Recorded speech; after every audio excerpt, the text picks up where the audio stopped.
on the first one of the things he's not doing is I didn't see anywhere where he had a pubic bone strike. So just that little deviation of not putting down the pubic bone, he's got to put his head way up here to see, right? So if he had the pubic bone here, then see, again, sort of the difference. This is what I'm concerned for his history for Caden, because of avoiding the belly, you know what I mean? Like it was more, and then it was like this kind of thing. So what happens is, because he doesn't have a pubic bone strike, right? And the pubic bone strike then allows you to be that neutral to the airplane and start going into these crawls, right? But what he's doing now is, because he doesn't have a pubic bone strike, what he has to do to roll over is go way high to get it to go over. And see, at that point, where are my eyes? Up at the ceiling. Well, whatever, yeah. I don't see any of you. I barely see Felipe, right? So this is where now I can't pay attention to what I was just doing.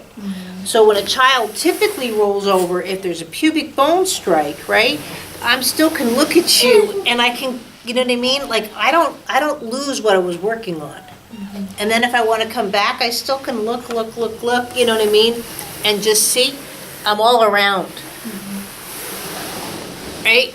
And so I don't lose. Now, don't get me wrong. If you're a 4-month-old baby, and not everything's going to be perfect. And not only that, but I could be doing this. I hear a sound, and I still could be, you know what I mean? Like, I'm going to go.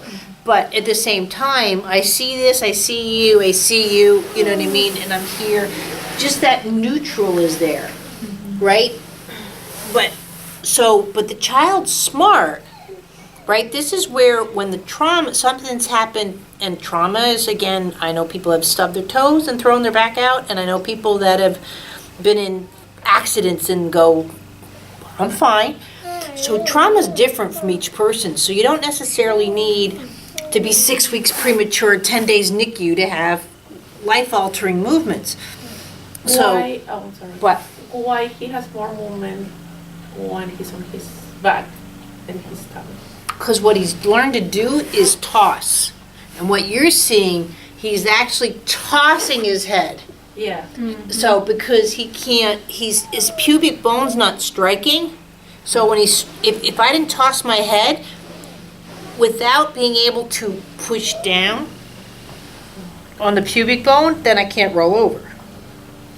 Right? And then with my pubic bone going forward and looking for the floor, well, that brings me up. So since he doesn't have that mechanism, or synchronization, however you want to look at it, didn't strike, he actually has to come up and over, right? But I bet you $5 too, looking at him now this way, they're putting him on his belly. Because if I'm just here, sorry, it's probably the right leg that's going straight. If I'm just here again, being like this, first of all, you're not even here. I can't see you.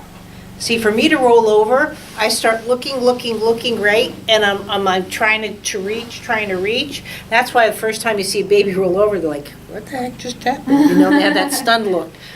But when he's here, right? He might do this, and that's where you'll start to see this kind of roll over, but now I'm stuck because my knees are in the way. So that's one way of doing it. So that's where Caden is right now. Because he'll roll to his side like that, but right. He doesn't go to his belly. Right. So that makes sense because his legs are... Right. And so then you'll start seeing this. Right? Because they're smart, and they're like, I know I need to go there. So they'll just start throwing stuff. So that's when I see two babies go away, and you'll see it really often with CP, which we don't have anything like that. And that's where you'll see, like if a child's out of balance, they'll do this. And then people go, well, that's AT&R. And I'm like, no, what they're doing, that's their kickstand. They're trying to say, I'm going back to my back. That's where I feel safest. And so this will prevent the fall, but now it'll keep preventing them from going forward.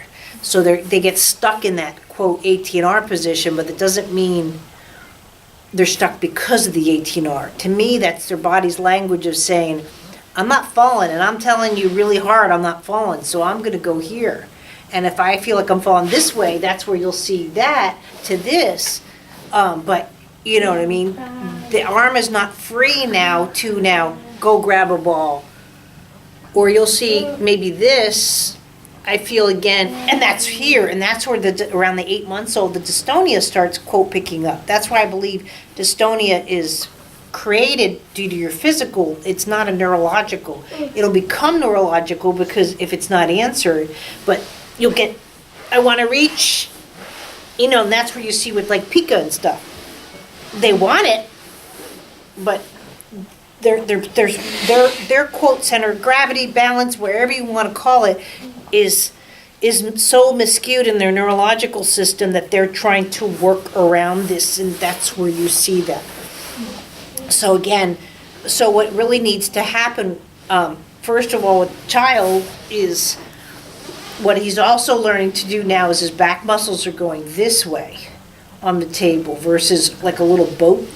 So needs to have the pelvic work done and all of that and the twisting so he can start doing more of this. And this is where the feet work comes in so important too.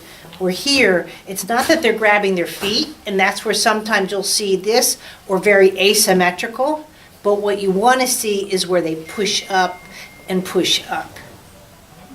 And that again is that not only pre-crawl, but they're learning that their foot is pushing against their upper body. So you'll actually see almost sort of like a, you know, and they'll start playing, but that's where they start getting their power to start going into those stands. So when a child is low tone, they're not finding their power source. Mm-hmm. So, and then they'll mature out of that.